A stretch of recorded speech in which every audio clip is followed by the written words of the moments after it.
Okay, welcome, Professor. Welcome, Prophet. Well, we've had a bit of a break for 6 weeks and to digest our thoughts and read our hate mail. What do you think about that? And to come up with some subject for some more shows. Oh, absolutely. We've got a long list to get through. And today's an interesting one, sparked by an email that we received on the topic of religion and morality, essentially. So today's topic, what we'd like to talk about, is religion and mind control in relationships. Are we talking romantic relationships or all relationships? Well, I guess all relationships. All relationships, the sum of our life, essentially, is the relationships that we have with other people. Well, speaking for myself, as a young child, if you don't eat your mashed potatoes, God will strike you down. It never happened, but never ate the mashed potatoes either. But essentially, religion is about control of people, control of people's actions, control of the masses. And it's mind control, every different, there's a whole lot of different religions in the world. Which one is true, which one's not. And of course, everyone believes that their religion is the best and only real true religion. Well, what happens when they change around? Suddenly don't believe in one religion and take up another. What, they have to admit they were wrong? And, what about the rarity of that? Essentially, if you ask a religious person what religion they are, in almost all cases, it'll be the same religion as the religion that their parents are from.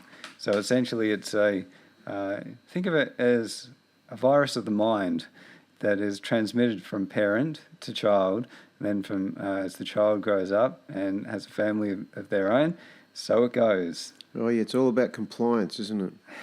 We'll tell you what to think. You just be another can on the production line. You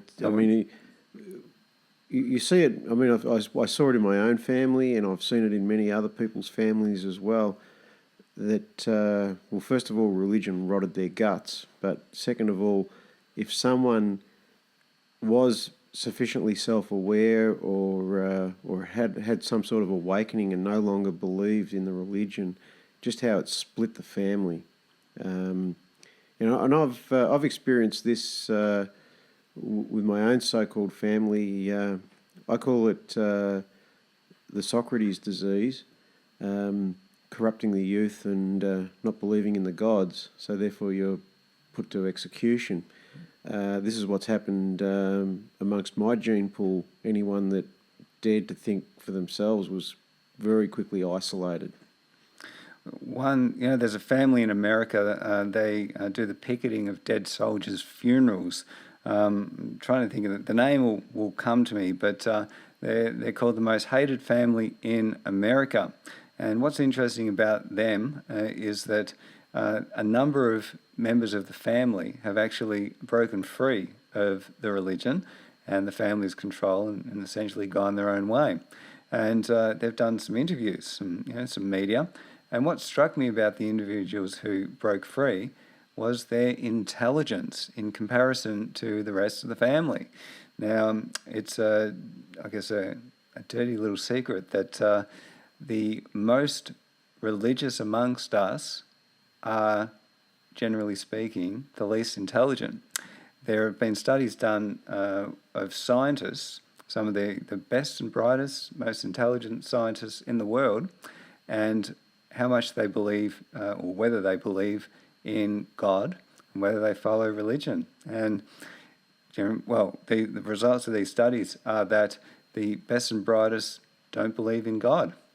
Yet religion is very popular amongst some of the least educated and least intelligent people in the world, which is interesting.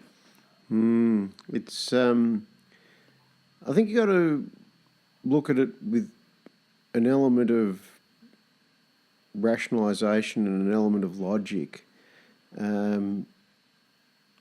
Religion is not a new concept. It's been around for thousands of years, and even prior to Christianity, there were religions, worshipping the sun, fire, things like that.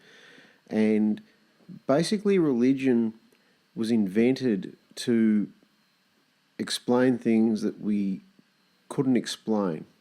We didn't have the technology. The debate on it was quite primitive. So, if you went back a few thousand years, the sun was our god, and it made our crops grow and fed us. Now, of course, with science and open-mindedness, we all know that the sun is actually a fusion reactor that is converting hydrogen into helium and releasing energy. But it's taken, a lot of education and also a lot of ideas that were considered dangerous to open up the knowledge and the understanding of things like this. Now, I've noticed over time, and I've noticed it in my lifetime, how religion has actually changed. It's become more modern. It's still religion and it's still mind control, but there is an element of, I suppose you would call it evolution going on, where a little bit of logic is coming into play now. But however, man still hasn't backed away from the concept that there's a perfect being up there that has control over everything and everyone, and you don't want to make him angry. Personally, I'm an atheist. I don't believe in any of this. To quote Eckhart Tolle, of course there's a God. It's life. It's your life. And what did Ferris Bueller said? I don't believe in. I just believe in me. In Ferris Bueller, It's the same thing. Yeah. And I suppose if you want to take that to the extreme case, people believe they are God, and obviously evil people throughout history have believed that. Henry VIII, he believed that he was a god, head of his own church, only because the Catholic Church wouldn't give him a divorce, but that's a separate matter. But he believed he was a god, and even right through to this day, there are many world leaders that believe that they are godlike, if not God. It's interesting, isn't it? But I'll tell you a little bit of background about my upbringing and my schooling. I actually went to a Catholic school for primary school, and one of my earliest memories is sitting in church, St Joseph's Primary School in Port Melbourne, sitting at the church in Port Melbourne and listening to the father give a sermon. And even at that very young age, I wouldn't have been, it was prep. I've got this vivid memory of sitting next to a friend. His name was Jacob, and we're sitting there and we're listening to the father. And I just didn't believe a word that this guy was saying. And I kept looking at Jacob, and I'm like, is this right? Like it didn't take with me. And all throughout my primary school, none of the religious stuff ever took with me. I'm an atheist, always have been, always will be. I believe in evolution by natural selection. Big fan of Richard Dawkins. And it is interesting, though, that the majority of the world is not like I guess myself and yourself in our atheistic tendencies. If you think about it, only those who did believe in religion and followed a reproductive strategy, which is the basis of all religions, I might add, that who have survived and who have passed on their genes. Anyone who was a non-believer, that could be considered an evolutionary... It was a risk. Risk. Yeah, exactly. Yeah. See, religion... this is my opinion, of course. Religion seems to be a... it's a carrot or the whip. And the religion is down the whip end of the scale. If you want a good life and you want to go to heaven, you want a good family, then you'll follow this line of thinking. And it's all about conformity, it's about compliance, it's about status, it's about being accepted. It does take a lot of responsibility to have the responsibility for the decision making within yourself. That comes with a lot of, obviously a lot of worry, a lot of evaluation, a lot of research. It's a lot of work. It's wonderful if an individual can just run to someone and say, "Oh, what should I do? What should I make for dinner tonight?" Don't even have to think about these things. And this gets back to the issue that we've mentioned many, many times, and that is there's plenty of happy slaves. And this is just another scenario of people being happy slaves. We'll give you someone to hang around with. We'll give you a circle of friends, but you're going to have to be told what to think. It's one of the 48 laws of power to create a cult-like following, to have your believers believe in what you're saying and all the rest of that sort of stuff. The people have a need to believe in something. Absolutely. And the infiniteness of the universe, people just can't get their minds around this sort of stuff. People, I guess, live a life of fear. They want to be comforted. They want to be told that everything will be okay and that, things aren't going to end after their death. But Richard Dawkins once said something that made an impact with me. What he said was that we're going to die, and that makes us the lucky ones, for the majority of people are never going to get to live. And if you think about all the different combinations of sperm and egg from the billions of different billions of people that are alive on this earth, that's true. How many different composers or highly intelligent people or any myriad of the things that make us unique as humans, a lot of those people are never going to get to live. How many Einsteins are never going to be born? How many Mozarts? And on it goes. Yeah, it's interesting stuff. The religion, I try and avoid religious discussions amongst people that I know because it never seems to end well. It never does. And that shows you how deep it is embedded in people's psyche. It comes in different forms, different religions, but there are common factors through all of it. Our religion is good. Other religions are bad. And, for every in-group, there's an out-group, I guess you could say. I try and avoid religious discussions because it's like telling someone that there's no more oxygen. One of the biggest regrets I have in my life was it was probably about 10 or 11 years ago. I can't imagine you having any regrets, Clarke. I have very few, but this is one regret. And I was at a party, and at that party was a friend of mine who had been diagnosed with a brain tumour. And we were alone at the party, and nobody else had yet gotten there. And my friend, whose parents' house it was, went off to get some alcohol. Anyway, this friend of ours, we got into a discussion and then a big argument about religion. And my point of view was basically that he should be doing everything that he can within medical science to try to, deal with the issue.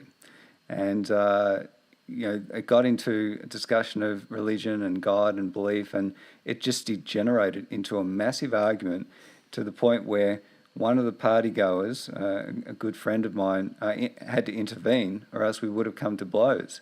And I kept thinking in the car. Very healthy discussion. Well, I kept thinking in the car as we were going out to a nightclub, and this guy had gone off, and we weren't with him anymore that night. That there was nothing that I could do or say that would have made that situation any better. It was just two people who had completely different beliefs and just could not be around each other. But the thing that I regret is that I never got a chance to make peace with him before he passed away, and that was very sad. It's one of the regrets that I have, that and I always remember it, and I'm very reluctant to get into any kind of religious discussions with anyone anymore unless I know that they're an atheist and that they can have a rational discussion about belief. I had a religious discussion just this weekend past, and it didn't go very well either. But this discussion was basically usual. It's always the usual story. You're wrong and I'm right. And of course, this was sent my direction. I was wrong. I mean, if others want to believe in the religion that they've chosen, they are free to do so. I have no issue with that. But where I do draw the line is when they try to tell me that there's something wrong with me because I don't believe in their religion. And this is what happened last weekend. And it just sort of ignites in my mind again how deep religion is in people's minds. And even unknowingly, you only got to look at a US dollar bill. In God we trust, you know. All others pay cash. Well, that's right. You know, it's everywhere you turn. You'll very rarely see any world leader anywhere that makes a speech and doesn't wrap it up with, and if you know, our God is favourable, sort of thing. We'll have success here. You know, I mean, God bless America. Well, there is no God. Well, this is the thing, and some of the people that I guess would consider myself fans of their writing, people on the internet, they don't make their beliefs known. And it's obvious to me that they're atheists, but they don't say anything about it. And, you know, due to their intelligence, you can see, all right, well, this guy's an atheist, no doubt about it.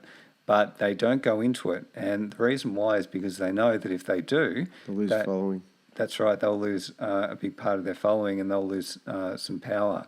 And I think many of the leaders of the world, I think, probably are atheists. Some of them. There is a famous quote in history. I can't remember who made it. It'll come to me. But the quote was, "Every king has to promote a God that he doesn't believe in order to have his kingdom." And if you look at what modern Christianity is and where it's from, I mean, Constantine brought it all together in order to unify a lot of tribes and villages after the fall of the Roman Empire. And of course now we've got the modern Roman Catholic religion as a result. Mind you, these were the same people that crucified their believer. But you know, religion, you know, it's all of it. I mean, it's the perfect boogeyman scenario. If you don't believe in this, bad things will happen to you. It's fear. It's reward. It's heaven. It's hell. It's the ultimate in playing on people's fears. It's manipulation right down to the core, from the very, very beginning when a child is dunked in water and they call it a christening. You know, it's this concept that you owe something or someone else for your well-being. And if you don't pay your commission, you won't get the sale, basically. It's very interesting. I mean, it raises the question, though, when it comes to religion. There's a question that I ask many religious people if I really want to get to them. And it's a simple one, and it's, if God exists, who created God? well, Who created the Creator? I cut to the chase a little bit different. I say to them, I believe what I can see, so can you show him to me? Yeah, well, see, that's an interesting one as well, because, you know, I guess I was a born skeptic, and isn't it interesting when it comes to sightings of God or sightings of UFOs or any other kind of sighting which is extraordinary, that Well, if we put all the drug-related stuff to one side, is there anything legitimate? Well, this is the thing. It's interesting, even with photos, for instance, where there's ghosts that are being captured and all the rest of that sort of stuff.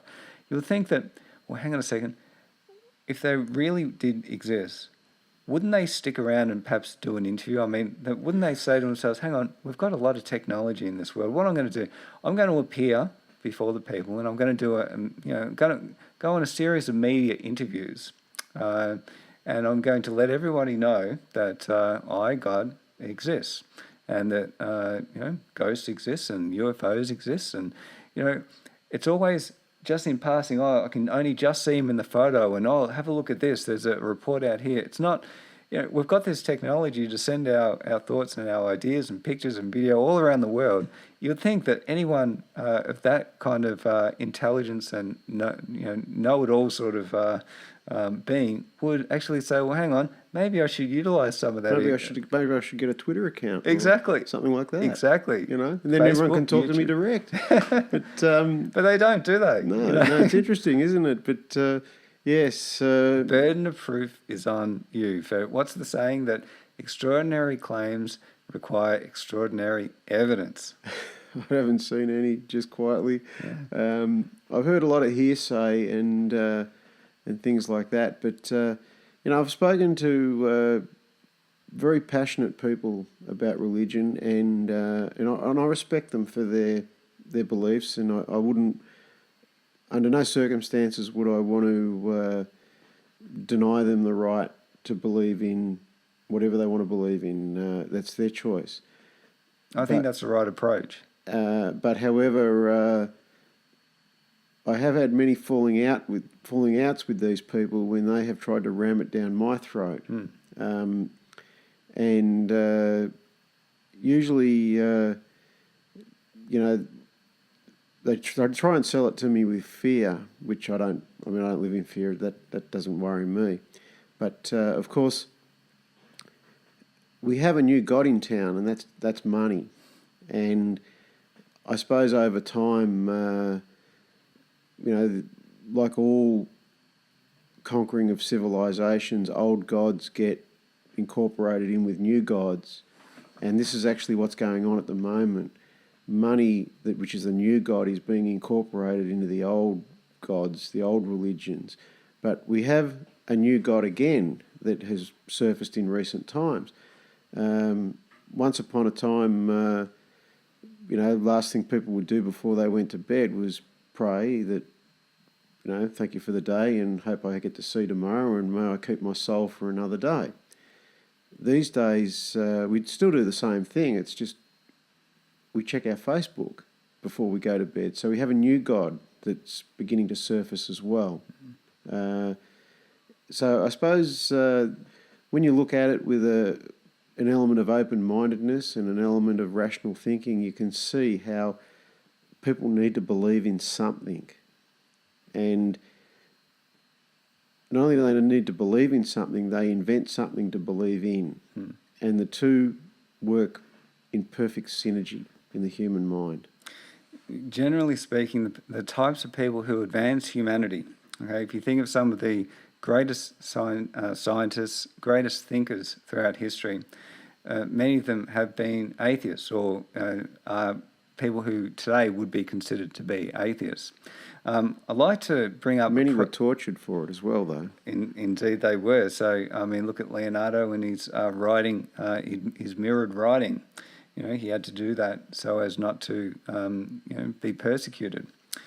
Some of the things that he was up to during his time and the inventions and things that he was working on could have brought him a lot of trouble from religious institutions, together with the fact that he may have been either gay or bisexual. That could have been some great problems. Combination. The church doesn't get you on one, they'll get you on the other. That's right. But one of the most interesting projects that is currently underway is called the Human Brain Project. Now, it's a project that is the creator of it. What he wants to essentially do is he wants to model the human brain on a supercomputer. And to do it effectively, he needs extremely fast computing infrastructure. Now, President Obama has signed an executive order for the United States to build the world's fastest supercomputer. Now, this individual, firstly, a lot of research has actually happened in that space. He's collaborating with a lot of people from all around the globe. But at the moment, they're working on trying to model a mouse brain on the supercomputer. So if you think of the brain, all the synapses, the neurons, and everything else that makes up the brain, if you can model it successfully on a high-performance computer, then you can try to understand how it actually works. And it's thought that if they can start off with the mind of a mouse and then work their way up as computing power increases, so that eventually they can model a human brain on this supercomputer, that they'll be able to understand more about the brain and how it works. But the movie Blade Runner with replicants, and that movie captured the imagination of many scientists and members of the general public. The question is, will we be able to create a human that is, I guess, that acts, looks, behaves, and moves just like a human being does? Because when it comes to high-performance computing, you've probably seen these things. They require massive server rooms, massive amounts of cooling. They generate massive amounts of heat to perform the calculations that they're able to perform. But the human brain requires very little energy in terms of electricity in comparison to a supercomputer. And yet it's capable of so many great things. And we're walking around with this thing in our head.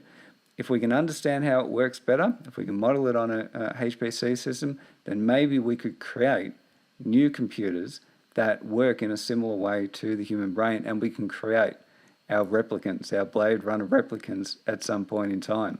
Well, God willing, I look forward to the progress on that. Mm-hmm. And it raises many interesting questions, doesn't it? If you weren't doing it via computing and silicon, if you were to go the Gattaca way and do it through human engineering, genetic engineering, which there's a whole lot of ethical issues. Oh, the church has never let us do that. Well, this is the thing. Now, a lot of religions are going to look at that and say, well, the scientists have gone too far. Now the scientists are playing God. And but there is no God. Well, this is the thing. But think of the ethics around that. The movie Gattaca put it beyond doubt. It's that 1997 movie starring Ethan Hawke and Uma Thurman, a great movie. It's one of my favourites, an Andrew Niccol movie.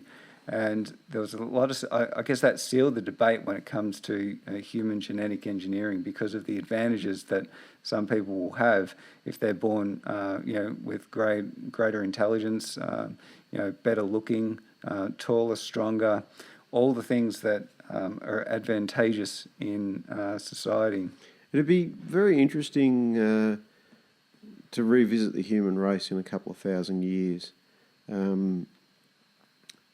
Just be very interesting to see what we would be obsessed with then. Be very interesting to see if the God phenomenon, whether it be money or religion, has passed. I'm a big Star Trek fan, and they always talk about a future society that's not dependent on money nor religion. Resource-based society. Yeah, and I often wonder whether it would be achievable. I suppose anything is possible given enough time, but from where we are at the moment, when the chips are down, people pick up the Bible. Yeah. And that's, I guess that is survival, it's humanity, it's cashing in on people's fears, it's all of that. One of the most politically incorrect things, but it's an interesting thing, is that race and religiosity, i.e., how many, depending on the race of the person, how religious are they as a group? Now, there's been studies done, and Sam Harris, the author, he actually put out a quote recently talking about how there are suburbs in New York that have got or have achieved more in terms of their scientific achievements than all of the Muslim world put together, which is very interesting. If you think about it, are some races of people more intelligent, generally speaking, than others? When he came out with that quote, he was talking about the fact that the Muslim world, whilst there have been some scientific advances amongst their community, massive scientific advances in the Muslim world. I mean, But they've generally, what they've tended to do with the advances is they've tried to study more topics that have given them a greater understanding of God and not things which would advance humanity. So they've put their time and efforts into religion, even with the technological advances that they've come up with, instead of into things that can help humanity, like Western scientists have done. well, I suppose, we'll wrap it up here, but on a closing note, I guess it really is the cage we live in, I guess. And is it a cage that you've chosen, or is it a cage that someone has chosen for you? And we all live in them. We don't call them cages, we call them mortgages and societies and civilizations and families and these sort of terms. But, they all, in some way or another, control who we are and what we think. And, I'll wrap it up with a quote from Glenn Fry, the late Glenn Fry. As it often happens, we live our life in chains, and we never knew we always had the key. And just like in the movie The Matrix, when Morpheus says to Neo, "You've got to let it all go, Neo." And it's very true. Yes. You really do. If you do the self-analysis, and you've really got to go through the list of what you believe and why. Some things are serving you, some things aren't. And if you can let certain things go in your life, you can have that freedom of thought. And I guess the one thing that I don't like about organised religion is freedom of thought. I don't think they like that very much. No, it's up there with denial and delusion. Indeed, it is. Well, another great episode, and send some emails. Let us know what you think. And of course, any suggestions for topics to discuss are always welcomed. All right. Thanks very much, Stephen. You burn in hell. God bless. Till next time. Bye for now.